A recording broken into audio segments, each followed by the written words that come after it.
BX1 +, toujours plus d'actu. Voilà, on va vous parler cinéma maintenant. Plus précisément, on va vous parler notamment d'affiches de cinéma avec une double exposition qui a ouvert ce week-end au MIMA. Donc le MIMA, c'est le musée consacré à... Allez, on va dire l'imagerie contemporaine, on me corrigera dans un instant si c'est pas la bonne expression, qui se trouve le long du canal. Bonjour Raphaël Kreut, merci d'être avec nous. Vous êtes le commissaire d'exposition de ces deux expositions. Il y en a une sur le cinéma porno, l'ancien cinéma porno bruxellois, l'ABC, et une autre sur des affiches de films alternatives de l'illustrateur belge Laurent Durieux. MIMA, quand je dis que c'est le musée qui s'occupe des images contemporaines, c'est correct ou pas ? Oui, c'est correct. On a mis dans l'acronyme iconoclaste parce que justement on aime bien présenter ce qui n'est pas d'habitude présenté au musée, à savoir des artistes comme Laurent Durieux, par exemple. Alors on est effectivement dans cette fois-ci vraiment dans l'art alternatif, voire peut-être même dans la contre-culture. On va commencer avec la première exposition, parce que les deux expositions ont lieu au MIMA. Il y en a une qui occupe le premier étage et l'autre les étages supérieurs. Elles ont lieu en même temps. Elles n'ont en théorie rien à voir l'une avec l'autre. Celle du premier étage, elle est consacrée au cinéma ABC. Petit rappel, ce cinéma, c'est un cinéma porno du centre de Bruxelles. Il a existé pendant combien de temps ? Alors, il est ouvert en 1972 et a fermé ses portes en 2013. Ouais. Pourquoi est-ce qu'on fait rentrer l'art pornographique dans un musée ? C'est vraiment de l'art ? Alors oui, d'abord c'est vrai que petit mot sur les archives. Les archives ont été récupérées par le Cinéma Nova. C'est très important de le lire parce que c'est eux qui ont fait la curatelle même des archives. C'est une coproduction, cette exposition. C'est une coproduction, et c'est important de le souligner. Alors pourquoi c'est important ? Eh bien en fait, il y a plusieurs réponses. D'abord la première au niveau du MIMA, on avait envie de traiter d'un sujet d'actualité, la pornographie, parce que c'est un sujet d'actualité très important. Je le mets dans l'introduction. Aujourd'hui, un film sur 3 en streaming, c'est un film de pornographie. Et ça compris, TikTok, Instagram, tout compris. Donc c'est vraiment quelque chose, c'est l'éléphant dans la pièce dont personne ne parle. Et c'est un sujet donc de société, mais qui est très difficile à aborder. Et puis en rencontrant le Cinéma Nova et avec leurs archives et leur volonté de faire une exposition, on s'est rendu compte au musée qu'il y avait une manière d'aborder le sujet, mais avec une distance critique. Le cinéma porno de papa, c'est un peu éloigné, hein. C'est la Gaule chevelue dont parlait Jules César. Ça ne nous concerne plus vraiment. Il y a une sorte de distance qui nous permet d'aborder le sujet. Et pour nous, donc, ça, c'était une porte d'entrée. Concrètement, ce qu'on va voir, ce sont donc effectivement les collections d'affiches, les collections de petites photos, comme il y avait dans les entrées, dans le hall des cinémas autrefois, de ce cinéma ABC. Est-ce que vous avez été surpris de ce qu'on vous a amené comme matériel ? Et est-ce que, honnêtement, on dit porno, quand on voit ça aujourd'hui, et puis quand on voit ce qui circule sur le net aujourd'hui, on se dit c'était gentil le porno dans les années 60, 70. Alors oui, mais il y a une chose qu'il ne faut pas oublier, l'exposition elle est en deux parties. Il y a une partie, toutes ces archives même de l'ABC, et ça c'est principalement le matériel de promotion. Et qu'est-ce qu'on fait dans la promotion ? On essaie de séduire le chaland, le client potentiel qui passe dans la rue. Donc on a toutes des affiches peintes de films qui n'ont pas existé. Hein, ouais, on va en voir quelques-unes hein, de ces affiches. Donc c'est ce qui était vraiment à front de rue par moment. À front de rue, et donc qui était déjà autocensuré, il faut le rappeler. Donc quelque part, ce qu'on voit est très suggestif, mais on ne voit pas tellement, on n'en voit pas autant que ça. Par contre, on a voulu dans l'exposition pouvoir présenter ce que les archives ne montrent pas, à savoir l'expérience du cinéma pornographique. Parce qu'on se retrouve quand même à une époque où le cinéma porno, quand il apparaît, c'est une expérience collective. On va au cinéma, on va voir du cinéma porno ensemble, ce qui est quand même très différent de ce qu'on connaît aujourd'hui. On est passé dans une consommation plus individualisée. Hein. Totalement. Ça a commencé avec la cassette dans les années 80, époque d'ailleurs à laquelle le cinéma ABC va, pour continuer à attirer du public, proposer des striptease en interlude pendant ces séances. Donc on a demandé à un collectif Googleplex de venir recréer l'expérience de ce cinéma porno. Donc il y a une petite salle où on a recréé une petite salle de cinéma. Hein. tout à fait immersif. Hein. Je dirais, tous les sens sont appelés, mais aussi l'expérience du cinéma en 35 mm, avec les problèmes de bobine, de son, ce qui peut se passer en cabine, et aussi dans la salle. Donc voilà, c'est vraiment tout à fait une expérience immersive. Ça veut dire que si on veut profiter de cette expérience-là, il faut vraiment s'asseoir et attendre quelques minutes. C'est rentrer, sortir, ça suffit pas. Ah non, il faut prendre son temps. Il y a 3 films d'ailleurs qui sont...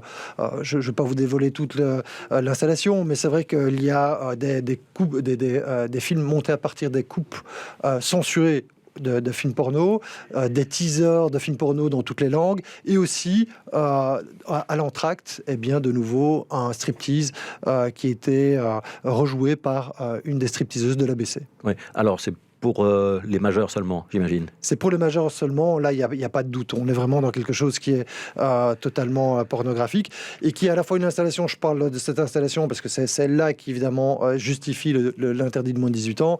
C'est à la fois drôle et en même temps on se sent mal à l'aise. Oui, c'est un peu glauque. C'est un peu glauque. On a envie de ressortir. Moi, j'ai eu envie de ressortir tout de suite. Je comprends, parce que c'est précisément ça. On voyait tout ce qu'on voit à l'entrée, ces affiches, elles sont drôles, elles sont aguicheuses, même si, on le rappelle aussi, derrière ces affiches, il y a énormément de stéréotypes qui se cachent. Oui.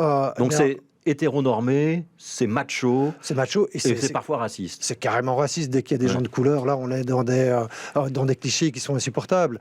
Mais c'est vrai que ça ne saute pas toujours aux yeux, hein, parce qu'il y a une sorte de normalité. Et puis aussi, c'est le cinéma dont on ne parle pas. Du coup, c'est pour ça aussi qu'aujourd'hui, on ne sait pas vraiment ce qui se passe. Un mot quand même sur... donc il y a un caractère... historique, évidemment, indéniable. Hein, donc on se replonge dans une époque et ça permet d'avoir un regard sur ce qui se passait dans cette époque-là. Il y a aussi un caractère économique, parce que les cinémas ABC, il faut mettre un pluriel, parce qu'il y a celui de Bruxelles, mais le même exploitant, qui était en même temps distributeur, exploitant de salles, avait des succursales à Liège, à Anvers, si je ne me trompe pas. C'était un petit empire, en fait. Un petit empire, hein, il avait 7 salles de cinéma. C'est Monsieur Scott, hein, c'est ça Jean Scott, un GI américain qui est revenu en Belgique ouvrir des salles de cinéma avec sa femme. Et à partir des années 70, il va développer son empire et avoir jusqu'à 7 salles à Liège, à Anvers, à Gand. Non seulement des salles, mais aussi réseau de distribution. Et c'est pour ça que ces archives sont exceptionnelles, parce que l'art populaire n'est jamais destiné à être conservé. Et ici, ce sauvetage in extremis du Nova, en fait, en fait une vraie valeur pour nous, Bruxellois. Voilà, il y a notamment des petits cahiers où on voit écrits à la main des résumés des films, ou des slogans, ou des punchlines publicitaires, comme on dirait aujourd'hui. Hein. Bien sûr, parce qu'en fait, il faut s'imaginer qu'on est dans l'illusion totale. Les films annoncés ne sont pas nécessairement ceux qui vont être projetés. Donc, George Scott et sa bande n'hésitaient pas à inventer des noms de films, des noms d'acteurs, des réalisateurs, de créer des affiches à partir de d'autres bouts et de présenter quelque chose de différent. Alors, ça, c'est pour la première exposition, celle qui est au premier étage, qui est consacrée au cinéma ABC. Il y a les étages supérieurs, c'est tout à fait une autre ambiance. Donc, ça veut dire que si à la limite, le porno, vous avez envie de fermer les yeux et de ne pas le voir, vous pouvez monter directement au 2e étage. Et là, on va être dans tout à fait une autre ambiance. Donc, c'est Laurent Durieux, c'est un illustrateur. Il produit des affiches et il a un grand succès aux États-Unis. Ce sont des affiches de films. C'est pas les vraies affiches de films. Expliquez-nous cette histoire. Alors, c'est ce qu'on appelle des archives, des posters alternatifs de cinéma. Donc, c'est ce qui se vend, par exemple, dans un certain nombre de librairies. En librairie, surtout online. Hein, pour Durieux, ça part en quelques secondes. 300 exemplaires, le temps de cliquer, ça disparaît. En fait, ça a commencé aux États-Unis, évidemment, l'empire du cinéma. Ce sont des éditeurs qui achètent des droits aux réalisateurs pour refaire des affiches. Et donc, ce sont des affiches qui sortent après que le film soit sorti, quand on connaît le film. Et c'est ça qui fait toute la saveur de ces affiches, parce que Laurent Durieux va faire des affiches qui travaillent avec la dramaturgie. Parce que vous avez vu le film, vous comprenez l'affiche.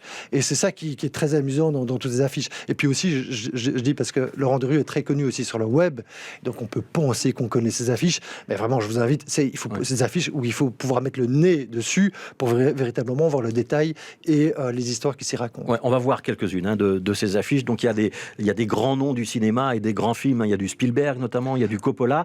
Et certains réalisateurs, d'ailleurs, ont vu ces affiches alternatives et ils trouvent que c'est vraiment pas mal. Alors, c'est plus que ça. C'est que ça a commencé avec une affiche qu'il a fait pour Jaws, qui a séduit Spielberg, qui a séduit Coppola, et ensuite Coppola va inviter Laurent Durieux à sa maison et il va lui demander de rééditer les affiches pour la ressortie, notamment d'Apocalypse Now, de Tucker ou de Cotton Club. Donc, ça, mais aussi Thomas Anderson. Donc, en fait, ce qui est assez extraordinaire, c'est que en produisant ces affiches, les réalisateurs le contactent, lui disent, par exemple, des affiches qu'il a fait pour Back to the Future. On le contacte, on dit, écoutez, l'affiche que vous avez fait, l'image que vous avez fait, vous imaginez une scène que nous, on avait imaginée, qu'on a tournée, mais qui n'est pas dans le film. Donc, ce qui montre à quel point Laurent Durieux est capable d'imaginer, de se mettre dans la tête du réalisateur pour synthétiser ses idées en une image qui recrée tout à fait à partir de rien, évidemment. Alors, il y a un peu de nostalgie, il y a des couleurs, il y a un style très marqué, qui est, moi je dirais très américain, en fait, dans cette iconographie. Il travaille à la main, mais finalement, il finalise son dessin sur ordinateur. C'est comme ça qu'il travaille ? Oui, alors il travaille à la palette graphique, donc tout de suite sur ordinateur. Bon, il fait des sketchs, évidemment, sur papier pour avoir ses idées, pour convaincre de ses idées. Et puis, c'est un travail minutieux. On est vraiment dans le détail. Faut quand même se rendre compte que pour un Belge, arriver là où il en est, véritablement une star aux États-Unis dans l'illustration, qui est quand même le paradis de l'illustration, il faut plus que du talent. Et Durieux allie à la fois ce savoir narratif et ce talent de main. Est-ce que vous avez revu des films à partir des affiches ou revu votre imaginaire, votre souvenir des films à partir des affiches ? Alors, il y a des résumés. Moi, je pense par exemple à l'affiche de Pulp Fiction. Une image. Quentin Tarantino. Quentin Tarantino. Laurent Durieux fait une affiche et chaque détail est une scène du film. Et donc, on revoit le film en scrutant l'affiche et on va voir jusqu'à, j'exagère pas, des détails dans le rétroviseur d'un personnage secondaire ou dans le coin de l'affiche. Eh bien, on va encore voir un détail qui rappelle une autre scène du film. Voilà, donc et ça, c'est assez extraordinaire. Il y a une centaine d'affiches de Laurent Durieux au total. Comment est-ce qu'on arrive à l'idée, Raphaël Kreut, de faire à la fois le cinéma porno et Laurent Durieux ?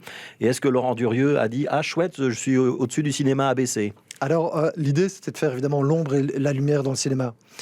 Et d'ailleurs, quand on a montré l'exposition ABC à Laurent Durieux, bien évidemment, lui, comme fan de cinéma, a tout de suite non seulement apprécié la typographie, le travail, il a reconnu notamment un peintre, Raymond Elsevier, qui était un peintre d'affiches dans les cinémas belges très connus, mais qui avait un travail parallèle à l'ABC que personne ne connaissait. Parce qu'à l'ABC, les affiches ou les placards publicitaires ou les enseignes, elles étaient peintes à la main pour une fois. Elles étaient peintes à la main et elles n'étaient pas signées. Et il faut savoir qu'à l'époque, ces types peignaient 15 fois sur la même toile, puis elle était trop lourde pour être montée sur des échafaudages. On la bazardait, donc il y a très peu de traces qui restent de ça. Et donc évidemment, Laurent, il a vu ça, il a dit, voilà, c'est évidemment une exposition, si on est graphiste, si on aime la typo, on ne peut qu'aimer ce genre d'expo. Ouais. Les deux expositions, elles sont valables jusque janvier de l'année prochaine. Janvier de l'année prochaine. C'est notre grande exposition. Ça veut dire qu'on a 6 mois, a priori, pour les voir. A priori, on a 6 mois. Ouais. Est-ce que la Covid-19 a compliqué la vie d'Imima ou est-ce que maintenant ça repart normalement et on visite dans des conditions quasi normales? Alors, ça nous a clairement été préjudiciable. Mais maintenant, c'est vrai qu'on retourne dans une certaine normalité. Mais on le verra certainement avec cette exposition-ci. Parce que la précédente, on a attiré 18 000 visiteurs là, en 3 mois et demi avec Félix Louquet. C'était un succès, mais en même temps, c'était compliqué pour les gens. On nous l'a dit. Et c'est bien dommage. Notamment, je parle juste des écoles. Petite parenthèse. Rien à ce niveau-là, évidemment. Donc, c'est vrai qu'il y a... sur le cinéma ABC, les écoles, vous n'aurez pas. Ça, je pense aussi qu'on loupera les écoles. Néanmoins, Laurent Durieux, c'est l'histoire du cinéma revisitée par un artiste belge. Et rien que pour cette exposition-là, je pense que ça en vaut le détour. Dernière question, c'est quoi les prochaines expositions à partir du mois de janvier de l'année prochaine? Vous travaillez déjà dessus? On travaille dessus. Alors, il y a une exposition qui fera une sorte de middle-life crisis du musée où on se penche sur ce qu'on a fait, sur la collection qu'on a constituée mais qu'on n'a jamais montrée. Ouais, votre crise de la quarantaine, quoi. La crise de la quarantaine. Et puis, l'exposition après, je peux juste dire que c'est un artiste français, mais dont je ne peux pas révéler le nom aujourd'hui. Voilà, c'est un peu comme dans le foot ou dans d'autres choses. Il y a des petits secrets. Ou dans les affiches des festivals, on ne doit pas donner le nom avant une telle date. Merci beaucoup, Raphaël Kreutz. Je rappelle, vous êtes donc le commissaire aux expositions, curateur, on dit en anglais, de ces deux expositions, donc ces double billes, double affiche au MIMA, le cinéma porno bruxellois ABC avec toutes ses affiches et toutes ses photos d'époque et sa salle reconstituée pour les amateurs d'expériences fortes. Et puis aux étages supérieurs, l'univers de Laurent Durieux qui vous propose de revisiter les grands classiques du cinéma. Il y a quelques affiches qui sont d'ailleurs des affiches touristiques. Il n'y a pas que des films, mais il y a